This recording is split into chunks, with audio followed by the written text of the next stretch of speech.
Hi everyone, welcome to the channel. आज के इस वीडियो में हम गेट एग्जाम के 7 मंथ की स्ट्रेटजी को डिस्कस करने वाले हैं। बहुत सारे लोगों का मुझे मैसेज आया हुआ है कि भैया मैं अभी गेट की प्रिपरेशन स्टार्ट कर रहा हूँ और मैं बिगिनर हूँ, तो मुझे अभी स्टार्ट करना चाहिए कि नहीं, और अगर मैं अभी स्टार्ट करता हूँ तो क्या एक अच्छी रैंक ला सकता हूँ। आज का वीडियो उसी के बारे में और हम इन डेप्थ डिस्कशन करने वाले हैं। और मैंने पिछले 10 साल के पेपर को एनालाइज भी किया है कि कौन कौन से सब्जेक्ट इंपॉर्टेंट हैं, कहाँ कहाँ से क्वेश्चंस आते हैं, कौन कौन से टॉपिक इंपॉर्टेंट है, सारी चीज़ इस वीडियो में डिस्कस करने वाले हैं। उसके पहले जो लोग नए हैं मैं उन्हें अपने बारे में बता देता हूँ। मेरा नाम अभिषेक सिंह है। मैं इंडियन ऑयल में एज ऑफिसर अभी वर्क कर रहा हूँ। उसके पहले मैंने गेट 3 बार क्रैक किया है। उसके अलावा मैंने इसरो बार्क जैसे एग्जाम्स को भी क्रैक किया है। तो इस चैनल में आपको गेट की गाइडेंस, पीएसयू की गाइडेंस और जितने भी गवर्नमेंट जॉब्स होते हैं उनके एग्जाम्स कैसे क्रैक करना है, इंटरव्यू कैसे क्रैक करना है, सारी इन्फॉर्मेशन मिलेगी। तो आप इस चैनल को सब्सक्राइब कर सकते हैं। आप हमारे पुराने वीडियोस देख सकते हैं जहां पे आपको इन्फॉर्मेटिव इन्फॉर्मेशन मिलेगी। इस वीडियो में मैं आपको 7 मंथ्स में कौन कौन से सब्जेक्ट करने हैं और कौन कौन से सब्जेक्ट छोड़ने हैं, क्या आपका स्टडी प्लान होना चाहिए, कौन कौन सा एग्जैक्टली आपका टॉपिक पढ़ना चाहिए, सारा हम डिस्कस करने वाले हैं। और ये वीडियो बेसिकली कंप्यूटर साइंस वालों के लिए है। तो यदि आप गेट कंप्यूटर साइंस में लिख रहे हैं तो आपके लिए ये वीडियो काफ़ी इंपॉर्टेंट होने वाला है। अगर हम गेट कंप्यूटर साइंस के सिलेबस की बात करें तो बहुत सारे सब्जेक्ट्स हैं, अप्रॉक्स 11 सब्जेक्ट्स हैं। अगर आप इंजीनियरिंग मैथमेटिक्स और डिस्क्रीट मैथमेटिक्स को अलग अलग मानते हैं तो 12 सब्जेक्ट्स हो जाते हैं। तो इनमें से जो मार्क्स डिस्ट्रीब्यूशन है, अगर आप वेटेज देखेंगे तो सबका इक्वल नहीं है।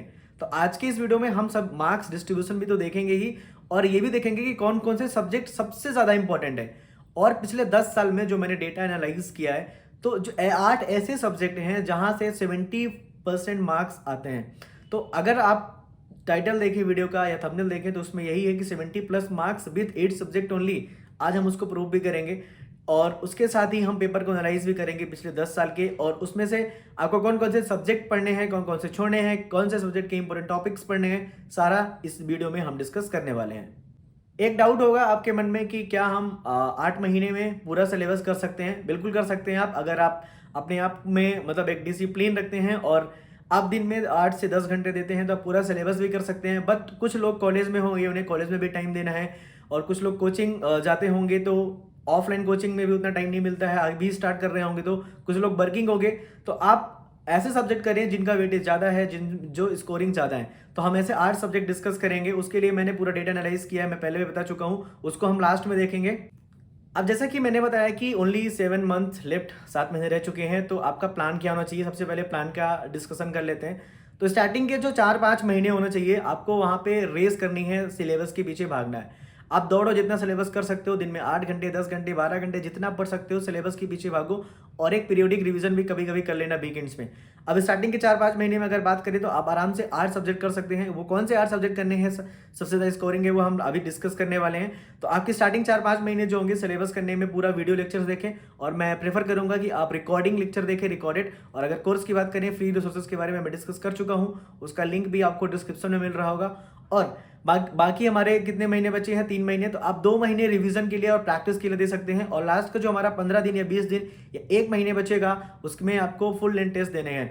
तो आपको सिलेबस 5 महीने ही करने हैं, अभी से लेके 5 महीने या 4 महीने, 4.5 महीने, जो भी आप कर सकते हैं करें। उसके बाद आपको सिलेबस पे फोकस नहीं करना है। तो अभी अगर आप स्टार्ट करना चाहते हैं अभी भी क्रैक कर सकते हैं, बट आपको वो 8 सब्जेक्ट जानने बहुत ज़रूरी हैं। तो वो 8 सब्जेक्ट कौन से हैं, उनका डेटा जो हमने एनालाइज किया है उसके बारे में डिस्कस कर लेते हैं एक बार। उसके लिए मैंने डेटा को एनालाइज करके पीपीटी बनाया हुआ है, हमें वहाँ चलना होगा और देखना होगा। तो चलते हैं अपने कंप्यूटर स्क्रीन पे और देखेंगे पूरा डेटा कि कौन कौन से 8 सब्जेक्ट इंपॉर्टेंट है और कौन कौन से जो बाकी के सब्जेक्ट हैं उन्हें हमें छोड़ना है। So guys, is I discussed कि 70+ marks in GATE CSC you can gain with 8 subjects only. तो आज जो हमारे 8 सब्जेक्ट्स हैं वो सब्जेक्ट्स हम डिस्कस करते हैं, और ये मैं प्रूफ के साथ लाया हूं। अगर कोई बोले भी कि नहीं ऐसा नहीं है, then I have proof also. I have last 10 year data. So last 10 year का हम मेरे पास डेटा है, और ऑफिशियल डेटा कि कौन से सब्जेक्ट से कितने मार्क्स आए हैं। तो सारे सब्जेक्ट्स देख लेते हैं, और अगर आप बिगिनर हो तो अभी भी आप गेट स्टार्ट कर सकते हैं इन सब्जेक्ट्स के माध्यम से। तो सारे सब्जेक्ट एक एक करके देखते हैं। सो सी प्रोग्रामिंग, ये डेटा स्ट्रक्चर को मैंने सबसे नंबर 1 पे रखा क्योंकि ये हमारा बेसिक और फंडामेंटल सब्जेक्ट बोल सकते हैं गेट कंप्यूटर साइंस का। अगर आप कंप्यूटर साइंस के स्टूडेंट हैं या अगर कोई भी आप एक स्टूडेंट है तो आप सी प्रोग्रामिंग आपके बीटेक में फर्स्ट सेम या सेकंड सेम में फर्स्ट ईयर में लगता ही है। और डेटा स्ट्रक्चर अगर आप बिगिनर हैं या कि कंप्यूटर साइंस के आप स्टूडेंट हैं, अगर आपने कोडिंग कर रखी है तो आपको डेटा स्ट्रक्चर का भी नॉलेज होगा। तो सी प्रोग्रामिंग का डेटा स्ट्रक्चर अगर आपको पहले से नॉलेज है, that will be very easy और that is very scoring also, ठीक है। और हमें कैसे पता चला कि स्कोरिंग कैसे है? सो हम पेपर को एनालाइज करते हैं। एग्जाम ईयर यहाँ पे लिखा हुआ है, 1 मार्क्स के क्वेश्चन लिखे हुए हैं, 2 मार्क्स के क्वेश्चन और टोटल मार्क्स। अगर आपको ये पीडीएफ चाहिए तो हमारा टेलीग्राम ग्रुप ज्वाइन करके ये पीडीएफ भी ले सकते हैं, आपको लिंक डिस्क्रिप्शन में मिल जाएगा। अगर 2014 की बात करें सेट 1 में 1 मार्क्स के 3 क्वेश्चन, 2 मार्क्स के 3 क्वेश्चन, टोटल 9 मार्क्स का क्वेश्चन आया हुआ था। सो सेट 1, सेट 2 और 3 तीनों में जो क्वेश्चन आए हुए थे 9 मार्क्स के आए हुए थे। अगर 2015 की बात करें 3 पेपर हुए थे, यहाँ पे देख सकते हैं 9, 7, 16 और यहाँ पे अगर आप देखो वेटेज यहाँ पे 10 प्लस मार्क्स है। यहाँ पे even you can say that कि 12 प्लस मार्क्स है। So you can say that कि 10% मार्क्स तो केवल यहीं से आ रहा है, सी प्रोग्रामिंग से आ रहा है, मोर देन 10%। ओके, नाउ अगर मैं बात करूं मिनिमम मार्क्स की, अगर आप यहाँ पे देखें पिछले 10 साल का पेपर देखें तो यहाँ पे मिनिमम जो मार्क्स हमारा मिनिमम हुआ यहाँ पे 7 है और मैक्सिमम जो हमारा हो रहा है वो है 16 है। अगर आप इसका एवरेज लेंगे ना तो ये आता है अप्रॉक्स 10, 11 मांग सकते हैं 11। तो अब मैं मानता हूँ सी प्रोग्रामिंग और डेटा स्ट्रक्चर से मिनिमम 10 मार्क्स का तो आना फिक्स है, एवरी ईयर 10 मार्क्स आना फिक्स है।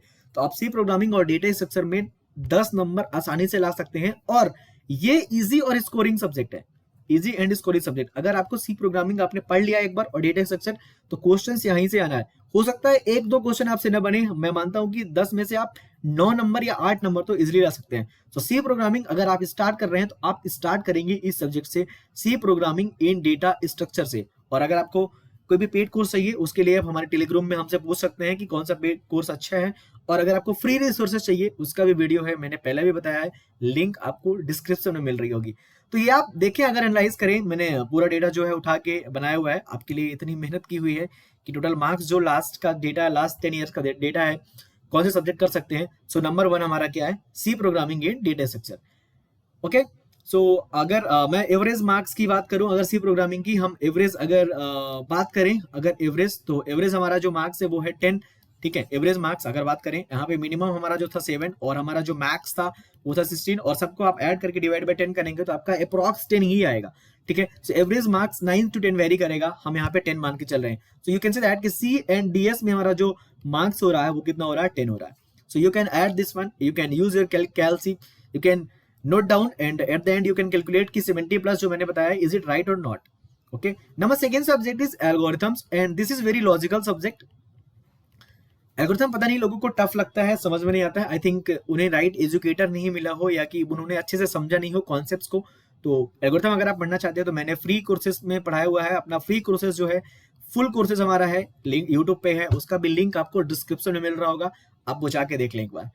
ओके, नाउ इसका भी हम अगर पेपर एनालाइज करें, यहाँ पे देख सकते हैं तो टोटल मार्क्स यहाँ पे 2014 सेट 1 सेट 2 में यहाँ पे 656 और यहाँ पे 9, 9, 8, 8, 6, 6, 9, 6, 8, 13, 8, 10, 5, 6, 9, 6। इन सब में यहाँ पे जो हमारा मिनिमम है, यहाँ पे मिनिमम हमारा कितना है 5 है और जो मैक्सिमम हमारा यहाँ पे 13 है, ठीक है। लेकिन अगर आप देखो यहाँ पे 6 भी है, कभी कभी 6 भी है, कभी कभी 6 भी है, कभी कभी 9 भी है, कभी कभी 8 भी है, ठीक है, और 9, 8, 9 है। तो मैं इसका एवरेज मानता हूँ 7 to 8। तो एल्गोरिथम का जो हमारा एवरेज है 7 to 8। अब मैंने एल्गोरिथम सब्जेक्ट लिखा क्यों, सी दैट कि अगर आप सी डी एस और एल्गो का देखो, C D S and algo का, ये तीनों सब्जेक्ट आपस में क्या है, डिपेंडेंट है एक दूसरे में। मतलब सी के कॉन्सेप्ट को आप डेटा स्ट्रक्चर में भी ऐड कर सकते हैं, डेटा स्ट्रक्चर के कॉन्सेप्ट को आप एल्गोरिथम में यूज कर सकते हैं, सारे कॉन्सेप्ट आपस में कंबाइंड है, ओवरलैप्ड है। तो सी डी एस एल्गो का जो वेटेज है वो है 20 to 22 मार्क्स।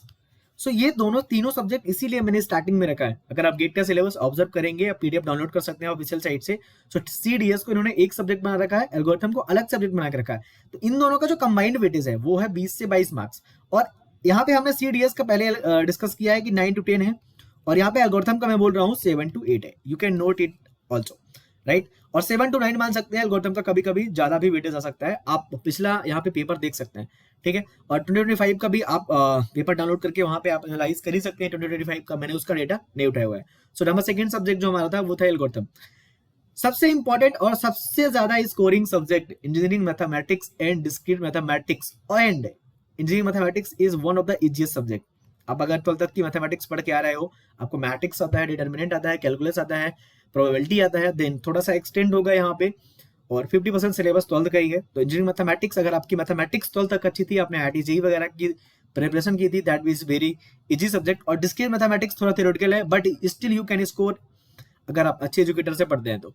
यहाँ पे मार्क्स की बात करने की जरूरत ही नहीं है। यहाँ पे आप देख सकते हैं जो मिनिमम मार्क्स है वो है 12 और जो मैक्सिमम मार्क्स है यहाँ पे 24 है।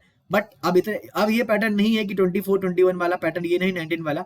अब जो सब्जेक्ट आता है वो जो मार्क्स आते हैं वो आते हैं 13। तो ईएम एंड डीएम से 13 सब मार्क्स का आता है। सो अभी इनका फिक्स हो गया है, आई थिंक 13, कभी कभी 15, 13 टू 15 वेरी करता है। सो ईएम एंड डीएम का जो हमारा वेटेज है वो 13 to 15। Okay, you can count it कि लास्ट में हम देख लेंगे, आपसे काउंट भी पूछेंगे कमेंट में कि कितना काउंट हुआ। ओके, सो इंजीनियरिंग मैथमेटिक्स और डिस्क्रीट मैथमेटिक्स भी कर लेना यार, अब छोड़ना मत। स्कोरिंग सब्जेक्ट है, बहुत अच्छे सब्जेक्ट हैं और इनके जब क्वेश्चन बनते हैं अगर एग्जाम में तो ये टाइम कंज्यूमिंग बिल्कुल नहीं होते हैं, खासकर डिस्क्रीट मैथमेटिक्स के। इंजीनियरिंग मैथमेटिक्स में हो सकता है आपको टाइम देके फंसा दे। मैट्रिक्स में एलयू डिकम्पोजिशन का एक क्वेश्चन आ गया था 2022 में, वहां पे क्वेश्चन में फंसा दिया था लोगों को। ठीक है, तो क्वेश्चन इजी भी आते हैं, स्कोरिंग आते हैं और कभी कभी लेंदी भी आ जाते हैं, वो तो आपके टाइम मैनेजमेंट पे होगा। नंबर 4 सब्जेक्ट जो हमारा है टीओसी, थ्योरी ऑफ कंपटीशन, और या that is one of the my favourite subject और one of the easiest subject. अगर आप पे अच्छे से एनालाइज करेंगे, यहाँ पे एक बार 3 नंबर का आ गया था। Okay, may be data is not correct, but 3 number का भी आ सकता है, हो सकता है आ गया हो। और एक चीज मैं और बताऊं आपको, अगर टीओसी और सीडी को आप देखो ना, दोनों को कंबाइन करो तो दोनों को भी मतलब कभी कभी ना टीओसी के कॉन्सेप्ट हम सीडी में यूज कर लेते हैं और उसको वहां पे ऐड कर लेते हैं। बट हम जो सब्जेक्ट बता रहे हैं आप उन्हें फुल सब्जेक्ट करें, पूरा करें, और जो सब्जेक्ट हम स्किप कर रहे हैं उनका आप वन शॉट वीडियोस देखें, इंपॉर्टेंट टॉपिक्स देखें। अब इंपॉर्टेंट टॉपिक्स वाले वीडियोस हमारे चैनल पे हैं और जो वन शॉट वीडियोस भी हमारे चैनल पे हैं, तो वो भी आप जाके एक्सप्लोर कर सकते हैं। यहाँ पे अगर लास्ट आप 16 से देखोगे, अगर पेपर एनालाइज करोगे तो यहाँ पे जो मिनिमम 7 मार्क्स का आना फिक्स ही है, 2024 में आया था। ओके, तो अगर आप अच्छे से गौर से देखो तो अब अगर एवरेज निकालोगे तो यहाँ पे 9 मार्क्स का आप टीओसी में मान सकते हैं एवरेज। सो टीओसी में you can assume that 8 to 9 marks in TOC also, right. So you can also you should do TOC, क्योंकि ये बहुत इजी सब्जेक्ट है यार। मतलब अगर आपको एक बार समझ में आ गया ना, टीओसी बहुत इजी सब्जेक्ट है। अगर मैं बात करूं सपोज दैट कंप्यूटर आर्किटेक्चर की, वो सब्जेक्ट समझ में आने के बाद भी उसकी गारंटी नहीं है कि क्वेश्चन बन जाएंगे। हो सकता है कि आपको कुछ क्वेश्चन फंसा दें, क्योंकि बहुत वास्ट सब्जेक्ट है और बहुत ही थ्योरेटिकल सब्जेक्ट भी है एक तरह से बोल सकते हैं। और कंप्यूटर आर्किटेक्चर में आप क्या ही क्या पढ़ लोगे, ठीक है। और डेटाबेस मैनेजमेंट सिस्टम 5वें नंबर पे रखा मैंने, उसका भी टोटल मार्क्स आप देख सकते हैं, लास्ट 5 ईयर का डेटा। आप इसमें से 7 to 8 मार्क्स एक्सपेक्ट कर सकते हैं डेटाबेस से भी। आप देख सकते हैं 8 8 8 8 8 8 7 5 8 8, यहाँ पे 5 नंबर का आ गया, पता नहीं क्यों। बाकी 8 6 6 6, तो आप डेटाबेस भी 8 मार्क्स का एक्सपेक्ट कर सकते हैं। और that is also easy subject. अगर आपने प्लेसमेंट वगैरह की प्रिपरेशन की होगी तो आपने डेटाबेस तो पढ़ा ही होगा, और that is also easy subject, not that much tough. Number 6 subject is operating system, that is also very good subject. अगर आप इसमें एक टॉपिक छोड़ दें, अगर मैं बात करूं प्रोसेस सिंक्रोनाइजेशन, अगर वो वाला टॉपिक छोड़ के आप देखें तो सब कुछ ही इजी है। और 10 9 7 6 10 10 आप एवरेज यहाँ पे भी 8 से 9 नंबर लगा सकते हैं ऑपरेटिंग सिस्टम का। ये सब्जेक्ट आप कर सकते हैं। और देखो यार, अगर आपको फ्री रिसोर्सेज चाहिए तो मैंने पहले बताया है कि आप हमारे चैनल पे हम फ्री रिसोर्सेज का भी वीडियो बना चुके हैं, वो भी आपको मिल जाएगा।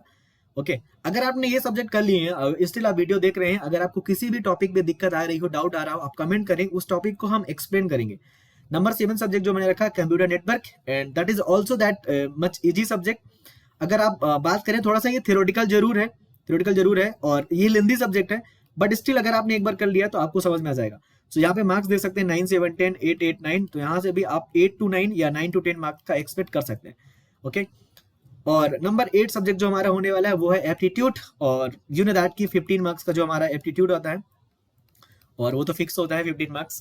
ओके, हम 15 मार्क्स आपका कहीं नहीं जाएगा अगर आप अच्छे से एप्टीट्यूड कर लेते हैं तो। 5 क्वेश्चंस ईच 1 and 2 मार्क्स का, तो 5 into 1 is equal to 5, 5 into 2 is equal to 10, that is 15 marks के आते हैं एप्टीट्यूड में। और इसका कोई स्पेसिफिक सिलेबस नहीं है, अगर कोई बोलता है एप्टीट्यूड में स्पेसिफिक सिलेबस है तो दैट इज द 10th तक की मैथ और रीजनिंग और योर मेंटल एबिलिटी और योर माइंड, उसके क्वेश्चन आते हैं। अगर आप बात करें एप्टीट्यूड के लिए सबसे बेस्ट रिसोर्सेज क्या है, तो आई विल सजेस्ट जो मैंने किया है कि solve all PYQs of all branches. अगर आप वो करते हैं तो धीरे धीरे आप कॉन्सेप्ट लर्न करेंगे, आपका माइंड भी काम करना सीख जाएगा। ओके, और आप मेरे वीडियो चैनल पे एक वीडियो भी देख सकते हैं जिसमें मैंने बताया था कि I got good marks, I think I got 14 marks in first attempt, that is in second attempt in 2023। तो आप देख सकते हैं कि मैंने 14 मार्क्स कैसे गेन किए थे, वो भी मैंने वीडियो बना रखा है। Okay, now what about remaining subject. Okay, what about remaining subject, जैसे मैंने डिजिटल लॉजिक छोड़ दिया है, सीओए छोड़ दिया है, सीडी छोड़ दिया है, आई थिंक यही 3 सब्जेक्ट छोड़ दिया है। तो इनके हमें क्या करना है, देखो अगर मैं बात करूं सीओए की, तो जो important topics only like pipe planning and cache memory in COA, pipe planning और कैश मेमोरी से 100% स्ट्राइक है कि क्वेश्चंस आना फिक्स ही है। Every year you can say that in last 10 years और 15 ईयर्स पाइप लाइनिंग और कैश मेमोरी से हर साल क्वेश्चन आना फिक्स है और 3 नंबर फिक्स होते हैं इसमें से। तो वो कॉन्सेप्ट मैं पढ़ाऊंगा यूट्यूब पे। पाइप लाइनिंग और कैश मेमोरी अगर आपको समझ में नहीं आया, मुझे बस आपसे कमेंट चाहिए, आप हमें कमेंट कर दें, हम आपको पढ़ाएंगे। ओके, और डिजिटल लॉजिक के इंपोर्टेंट टॉपिक कौन से हैं, कंप्यूटर डिजाइन के कौन से इंपोर्टेंट टॉपिक्स हैं, उसकी पूरी प्लेलिस्ट है हमने 2025 के लिए बना रखी थी कि अगर आप कोई भी सब्जेक्ट पूरा नहीं कर पाते हैं तो आप एटलीस्ट इंपोर्टेंट टॉपिक्स तो छोड़ के मत जाए जहां से क्वेश्चन आने फिक्स होते हैं। कंप्यूटर डिजाइन में मैंने अपने दोस्त को लास्ट नाइट पे पढ़ाया था, एक दोस्त को जब 2023 में गेट एग्जाम देने जा रहा था, उसका 2 नंबर मिल गया था वहां पे, and he got NIT Surathkal and he got Flipkart, ठीक है, और या ही इज डूइंग ऑसम। तो अगर आपको इंपोर्टेंट टॉपिक्स जानने हैं तो आप कमेंट करें हमें, और इंपोर्टेंट अगर आपको उनके वीडियो लेक्चर चाहिए कि हमें सर सपोज दैट किसी को दिक्कत है पाइपलाइनिंग समझ में नहीं आ रही तो मुझसे पढ़ना है अगर, तो आप कमेंट कर सकते हैं। वन शॉट कवर्ड है ऑलरेडी 2025 के लिए, और 2026 के लिए हम कवर करेंगे, ये हमारा वादा है। ओके, सो ये वीडियो आपके लिए काफी इंफॉर्मेटिव रही होगी अगर आप तक, तो मैं आपको बोलना चाहूंगा थैंक्स फॉर वॉचिंग। यहाँ तक पहुंचे हो अगर, कमेंट जरूर कर दो यार, और वीडियो को लाइक कर दो, अपने दोस्तों के साथ शेयर कर दो, क्योंकि इस वीडियो में काफी लगी है रिसर्च, और can we put target at least 500 likes on this video. Okay, और अगर आपको कोई भी और टॉपिक पे वीडियो चाहिए तो उसके लिए कमेंट करो और हमें बताओ। टेलीग्राम ग्रुप ज्वाइन कर लो, जहाँ पे आप डिस्कस कर सकते हैं अपने डाउट्स, ठीक है, लाइफ से रिलेटेड, करियर से रिलेटेड, गेट से रिलेटेड, बीएसओ से रिलेटेड, गवर्नमेंट जॉब से रिलेटेड, सब कुछ आपको वहां पे मिलेगा। Thanks for watching and once again don't forget to subscribe. So guys, अगर आप इस वीडियो को यहाँ तक देख चुके हैं, यहाँ तक पहुँच चुके हैं, तो मुझे उम्मीद है कि आपको पूरा प्लान समझ में आ गया होगा 8 महीने का कि हमें कौन कौन से सब्जेक्ट पढ़ने हैं, कौन कौन से सब्जेक्ट छोड़ने हैं। और मैं पहले भी बता चुका हूं इस चैनल में कि आपको जो भी इंपॉर्टेंट टॉपिक्स लगते हैं, जो भी टॉपिक टफ लगते हैं, आप उसका कमेंट करेंगे, हम उनमें वीडियोस बनाएंगे।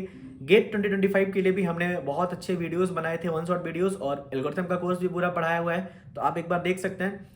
और स्टिल अगर आपको कोई भी डाउट है तो हमारे चैनल पे आप कमेंट कर सकते हैं कोई भी वीडियो पे, और अगर वीडियो इन्फॉर्मेटिव लगती है तो फिर से मैं बोलूँगा आप लाइक कर दें और सब्सक्राइब कर लें चैनल को ऐसे इन्फॉर्मेटिव वीडियोस के लिए, ठीक है। और मिलते हैं फिर नेक्स्ट वीडियो में। Thanks for watching.